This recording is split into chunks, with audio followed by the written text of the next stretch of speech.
민주당과 국민의힘 대선 후보 경선 국면에서 1위를 달리고 있는 윤석열과 이재명뿐만이 아니라 2위권을 형성하고 있는 홍준표와 이낙연, 홍준표, 이낙연에 대해서 여러 가지 얘기들이 나오고 있습니다.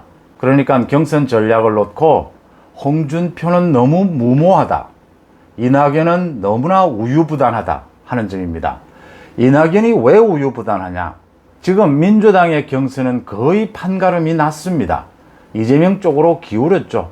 부산 경남에서도 이재명이 55%대를 얻으면서 이제 이재명이 결선 투표 없이 본선으로 진출하는 것이 거의 굳어 있습니다.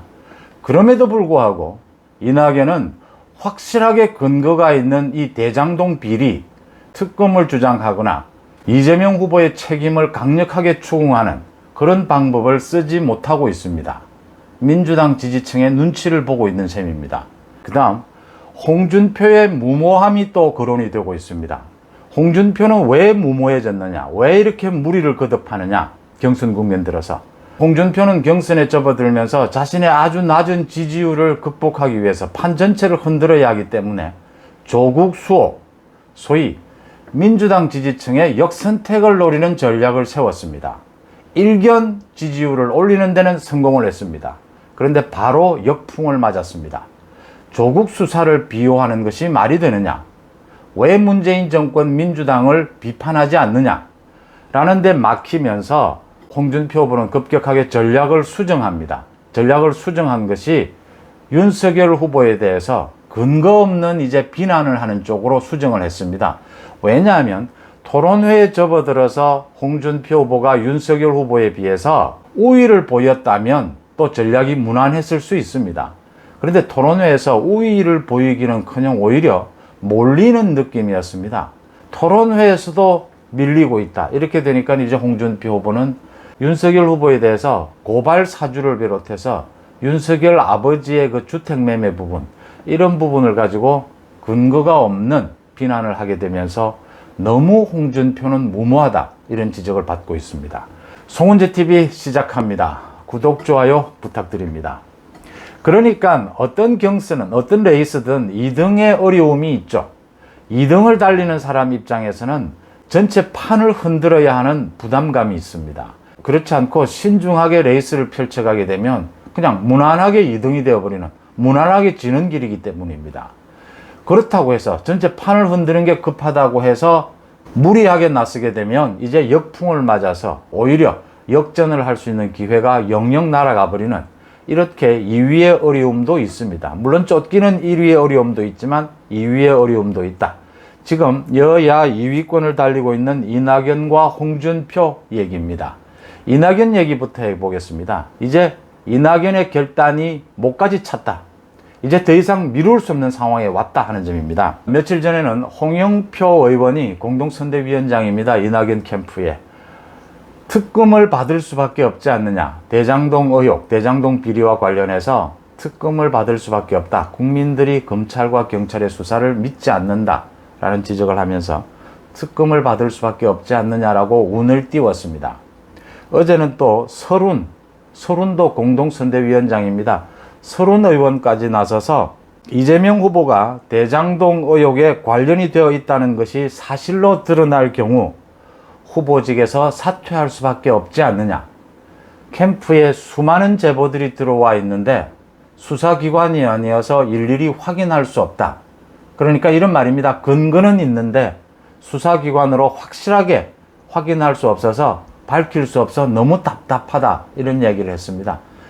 답답할 겁니다. 수많은 제보를, 이게 분명히 근거는 있는데 깨놓고 주장할 수도 없고, 그것도 답답할 테고, 이낙연 후보가 결단을 내리지 못하고 있는 것도 답답할 겁니다. 이낙연 후보의 결단이 목에 찼다라고 하는 부분은 이제 어제 부산 경남에 이어서 오늘은 인천이죠. 이제 경선 결과가 거의 판가름이 났습니다. 이재명이 결선 투표 없이 이대로 본선에 진출한다라는 것이 거의 확정적입니다. 또 중요한 것 하나는 검찰이 유동규를 체포해서 조사를 했고, 오늘 유동규에 대해서 구속영장을 청구해서 오늘 오후 2시에는 실질심사가 열립니다. 유동규 구속이 결정이 되면 이제 지금 검찰 지도부는 모두 친여 성향이 장악하고 있긴 하지만 그래도 조금씩 사실은 드러날 수밖에 없습니다. 또 많은 부분을 검찰 지도부나 법무부에서 왜곡한다고 하더라도 국민들이 다 새겨 듣지 않습니까? 그래서 드러나는 편파적인 사실만으로도 많은 부분들을 짐작할 수 있다. 오늘 실질 심사를 하고 오늘 밤에 아마 구속 여부가 결정이 될 텐데 많은 부분들이 드러날 것이다. 지금 나오고 있는 이야기가 그 회계사의 제보 내용 중에 유동규가 천화동인 1호의 실소유주가 아니냐, 유동규에 배당될 금액이 700억 원이 아니었느냐라는 얘기까지 나오고 있습니다. 화천대유에서 유동규에게 700억 원, 유동규에게 700억 원을 줬겠습니까? 금방 짐작이 되는 부분이지 않습니까? 유동규는 물론 모두 부인하면서 지금 11억 원 정도를 빌렸을 뿐이다 이러고 있는데 빌린 건 헐에 나오는 이야기지 않습니까? 유동규를 보고 700억 원을 주지는 않았을 것이다. 경선의 진행 속도로 보나 유동규에 대한 수사로 보나 지금 이낙연이 결단을 내릴 순간이 왔다. 여기서도 이낙연이 결단을 내리지 못하고 이낙연이 특검이나 이재명 후보의 책임을 강하게 거론하지 못하는 것은 지금 민주당 지지층 때문이죠. 그걸 거론하면 거론할수록 오히려 민주당 지지층들은 더 이재명에게 집결하는 이런 모습을 보이고 있는 것 아닙니까? 지금 언론에서 많이 갈수록 대장동 의혹에도 불구하고 이재명 지지층이 결집하고 있다. 이재명으로 지지가 모이고 있다. 이렇게 보도하고 있는 것은 일반 국민이 아니죠. 순전히 민주당 지지층 내부의 이야기입니다. 지금 권리당원들이나 일부 선거인단으로 지금 투표를 하고 있는 것 아닙니까? 민주당 내부의 이야기입니다. 민주당 내부에서 지지가 몰리고 있다는 것이죠. 이제 이런 부분 때문에 이낙연이 계속 주저주저하고 타이밍을 사실 놓친 감이 있습니다. 오늘 내일 더 이상 타이밍을 놓치게 된다면 이제 이낙연은 제대로 된 문제 제기 한번 해보지 못하고 그대로 밀릴 것이다. 서른 의원이 홍영표에 이어서 그런 부분에 대해서 지적을 했다. 만약 드러난다면 이재명 후보는 사퇴할 수밖에 없을 것이다. 라고 운을 띄우면서 이낙연 대표를 향해서 결단을 내려라 라고 얘기를 하고 있는 것이죠. 답답하다 라고 얘기하고 있는 것이죠. 이낙연 후보가 결단을 내릴 거면 이제 지금 이 대목 오늘 내일 내려야 하고 아니면 그대로 이재명의 전략대로 이제 이재명이 본선으로 진출하게 되고 대장동 의혹에 대한 수사를 흐지부지 시간만 끌다가 이제 선거에 임박해서는 선거에 영향을 준다라면서 수사를 중단하는 그런 수순, 그게 이재명의 전략 아닙니까? 그런 수순을 밟을 수밖에 없다. 만약 이낙연이 결단한다면 지금이다. 이낙연의 우유부단 계속해서 지적이 되어 왔는데 어떤 태도를 보일 것인지 마지막 한번 지켜볼 필요가 있다. 이런 대목입니다. 그 다음은 국민의힘의 홍준표 후보입니다. 홍준표 후보는 국민의힘 경선이 들어가기 훨씬 전에 7월 정도에 지지율이 한 자릿수, 그것도 5, 6%에 불과했습니다. 그래서 2위권이긴 하지만 윤석열 후보와는 너무나 큰 차이가 난다. 당시에 윤석열 후보는 30%대. 이 판을 흔들기 위해서 홍준표 후보는 무모한 도전, 무모한 결단을 하게 됩니다. 그 결단이 소위 역선택을 노리는 것이죠.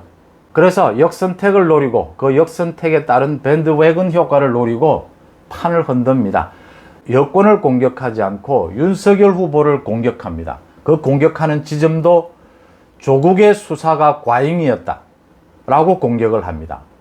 윤석열의 야권의 지지층의 기대가 모인 것은 2년 전부터 조국 수사 때문이었죠. 이 조국 수사를 흔들지 않고서는 윤석열로 모이고 있는 이 시대 정신이라고 할 수 있나요? 문재인 정권 교체를 위해서는 윤석열이 나서야 한다. 이 야권의 기대감을 흔들기 위해서는 조국 수사 자체를 흔들어야 했던 것이죠. 그래서 조국 수사가 과잉이다 라고 계속 주장을 하면서 여권에 대한 비판보다는 윤석열 검찰총장의 수사 부분을 물고 늘어졌던 겁니다. 거기에 더 나아가서 이제 박근혜 전 대통령에 대한 수사, 전 정권에 대한 수사까지를 같이 물고 늘어졌던 겁니다. 그러니까 윤석열 출마의 명분을, 근거를, 뿌리를 뽑아야 한다라는 전략이었죠. 그런데 그게 역풍을 맞습니다. 상당히 지지율을 끌어올리는 데는 성공을 했습니다. 이제 윤석열과 홍준표의 이강체제다. 거기에 밴드웨건 효과로 20, 30대 청년들의 지지까지 끌어들이는데 성공을 했습니다. 그런데 역풍은 거셌습니다. 토론회에 들어서서 하태경 후보의 두 번의 질문에 완전히 무너지게 됩니다. 조국 수홍이란 말이 나왔죠. 조국을 수호하는 것이 말이 되느냐? 왜 박지원 국정원장에 대해서는 한마디 비판도 하지 못하느냐?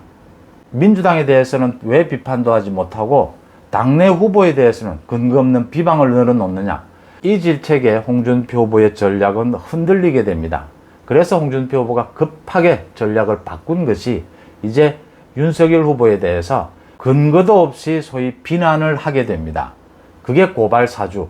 고발사주건은 지금 거의 나온 내용이 없습니다. 그러니까 대검의 검사가 개입한 것 같다라는 정도 나와 있을 뿐인데 지금 윤석열로 이어질 어떠한 근거도 없습니다.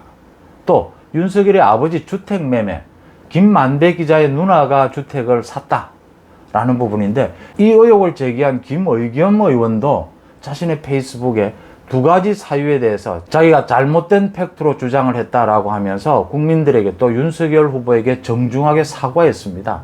자신의 주장을 철회를 하고 사과를 했습니다. 김의겸까지 철회를 하고 사과를 한 내용을 가지고 홍준표 후보는 계속해서 윤석열 후보를 공격합니다. 그러니까 근거 없는 비방, 근거 없는 내부 총질을 하고 있다라는 비난에 또 부딪힐 수밖에 없습니다.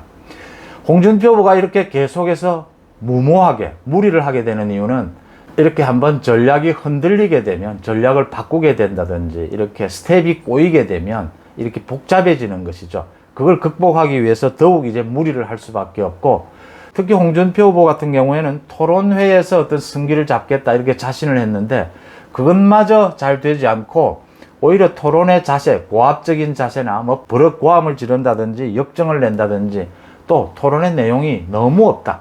껍데기만 있다. 제목만 있다. 슬로건만 있지 아무런 내용이 없다. 공약들이.